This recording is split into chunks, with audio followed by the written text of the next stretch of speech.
नमस्कार, lead India के इस वीडियो में आपका बहुत बहुत स्वागत है। अगर घर में डिस्प्यूट शुरू हो जाए, हस्बैंड वाइफ के बीच में डिस्प्यूट शुरू हो जाए, बच्चे रोज रोज उस डिस्प्यूट को देख रहे हैं, तो क्या करना चाहिए? कंटेस्टेड डिवोर्स करना चाहिए, म्यूचुअल डिवोर्स करना चाहिए, या उस रिश्ते को बचाने की कोशिश करनी चाहिए? आप समझ नहीं पा रहे, डिसाइड नहीं कर पा रहे, तो ओवरऑल सब कुछ इसमें हम लोग डिस्कस करेंगे और आपको एक आइडिया, एक गाइडेंस आपको मिलेगा कि आपको क्या करना चाहिए। मेरे साथ में एडवोकेट स्वाति सिंह जी हैं। स्वाति जी, आपका बहुत बहुत स्वागत है इस वीडियो में।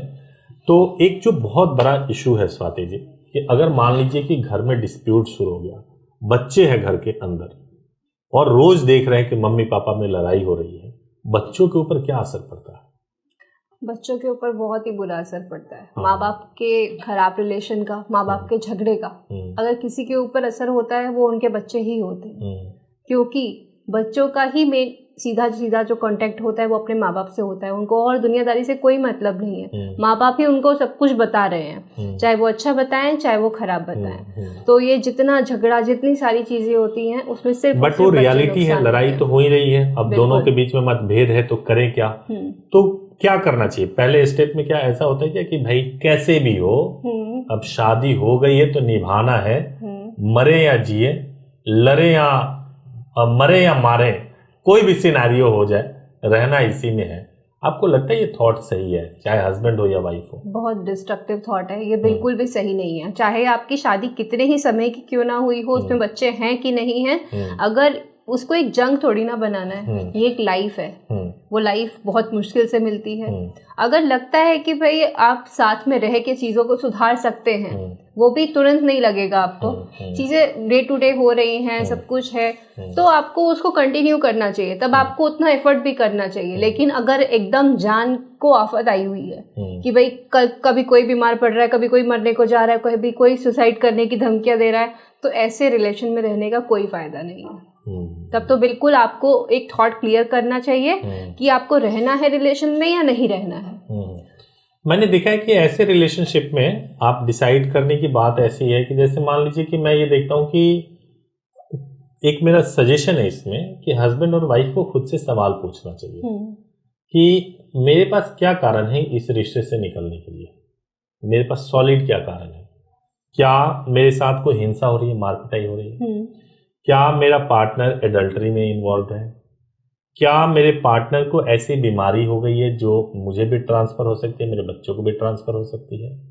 आखिर सिचुएशन क्या है जिसकी वजह से मुझे इस रिश्ते से निकलना चाहिए? या फिर हमारे बीच में कोई कंफर्ट लेवल है ही नहीं, और ऐसा है कि कंफर्ट लेवल नहीं है और एक दूसरे को बर्दाश्त नहीं कर सकते, रोज सुबह शाम लड़ाई हो रही है, किसी न किसी बात पर लड़ाई हो रही है और शांति नहीं है, और एक तरीके की क्रूएलिटी, एक मानसिक क्रूरता जैसा महसूस हो रहा है, फिजिकल रिलेशनशिप नॉर्मल नहीं है। अगर ऐसे सिनेरियो अगर हो रहे हैं, तो पहला काम ये करना चाहिए कि आपको गाइडेंस लेना चाहिए किसी एडवोकेट, किसी एक्सपर्ट से, और वो आपको ये सही तरीके से एडवाइस कर सकते हैं कि क्या आपको रहना चाहिए इस रिश्ते में या निकलना चाहिए।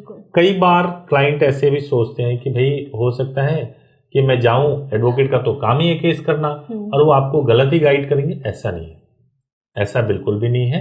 हो सकता है कि आपको कई एडवोकेट्स ऐसे मिलते हों, लेकिन हमारी, अगर मैं अपनी बात कह सकता हूँ, आपकी भी बात कह सकता हूँ, कि हम तो पहले यही देखते हैं कि अगर बचने की संभावना है तो उस पर ज़्यादा फोकस करते हैं कि रिश्ता बचे और उसमें उसको ठीक किया जा सके। यही एक सही तरीका है किसी को एडवाइस करने का। मेरे कुछ सवाल आपसे। हमने तो बात कर ली कि एक्चुअल में करना चाहिए। पार्टीज जो है वो एक निर्णय पे आ गई कि हमें डिवोर्स चाहिए, लेकिन पार्टीज जो होती हैं वो कंफ्यूज होती हैं। उनको नहीं पता कि डिवोर्स कैसे करना है। बहुत सारे केसेस में आजकल तो इंटरनेट और इन सब चीज़ों के जरिए बहुत पता चलता है। 10 साल लग गए, 20 साल लग गए, तो एक तो 10 साल 20 साल वाली कहानी, एक तरफ अपने रिश्ते की जद्दोजहद, तो वो करें तो क्या करें? तो आप मुझे ये बताइए कि जैसे हम जानते हैं जो डिवोर्स होता है 2 तरीके से होता है, म्यूचुअल और कंटेस्टेड, तो कौन सा जो रास्ता है वो सही रास्ता है? पहले दोनों समझना जरूरी है कि कंटेस्टेड डिवोर्स किसे कहते हैं। कंटेस्टेड डिवोर्स इसे कहते हैं कि मान लीजिए कि मुझे डिवोर्स चाहिए, मेरी पत्नी को नहीं चाहिए, ठीक है, तो मैं डिवोर्स फाइल करूंगा कोर्ट में और बताऊंगा कि ये ग्राउंड्स हैं। ग्राउंड्स लॉ में लिखे गए हैं, उन्हीं में से कोई एक ग्राउंड होने चाहिए। वो ग्राउंड मैं अपने पिटीशन में लिखूंगा कि ये ग्राउंड है और इस ग्राउंड की वजह से मुझे डिवोर्स चाहिए। ठीक है। उस ग्राउंड को मुझे कोर्ट में जाके साबित भी करना होगा किसी न किसी तरीके से, चाहे गवाहों के माध्यम से, रिलायबल गवाहों के माध्यम से, डॉक्यूमेंट्स के माध्यम से, वीडियो या ऑडियो के माध्यम से मुझे साबित करना पड़ेगा।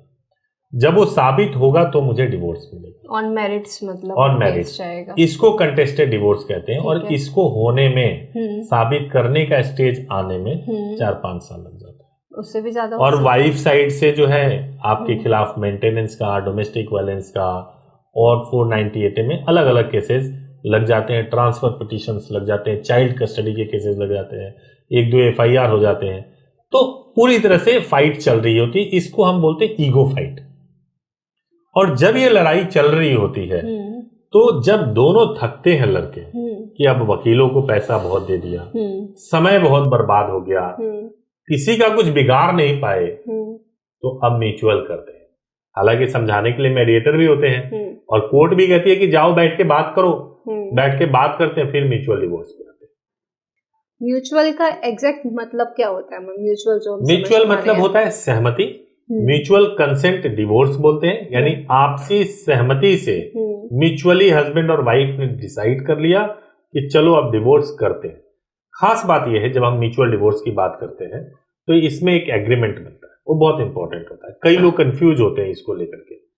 जो एग्रीमेंट बनता है उस एग्रीमेंट में एक एक चीज लिखा जाता है कि बच्चे का क्या होगा, पैसे हस्बैंड को कितने मिलने हैं, वाइफ को कितने मिलने हैं या नहीं मिलने हैं, जो भी एसेट्स हैं उनका क्या होगा, प्रॉपर डिवाइड किया जाता है। और जो एक दूसरे के डिमांड्स होते हैं उसको फुलफिल किया जाता है म्यूचुअली कि भाई मैं इस पे रेडी हो रही हूँ, हस्बैंड इस पे रेडी हो रहा है, और एक कॉमन कंसेंट पे जब वो पहुंचते हैं तो वो एग्रीमेंट बनाया जाता है। म्यूचुअली दोनों बैठ के आपसी सहमति से कुछ टर्म्स होती हैं, उन पे वो अग्री होते हैं। हाँ जी। ध्यान रखिए, ये कभी भी जो करना चाहिए एक्सपर्ट के माध्यम से करना चाहिए, एडवोकेट के माध्यम से करना चाहिए। ये हो गया। अब उसके बाद से हम म्यूचुअल डिवोर्स के पिटीशंस को फाइल करते हैं और डिवोर्स हो जाता है।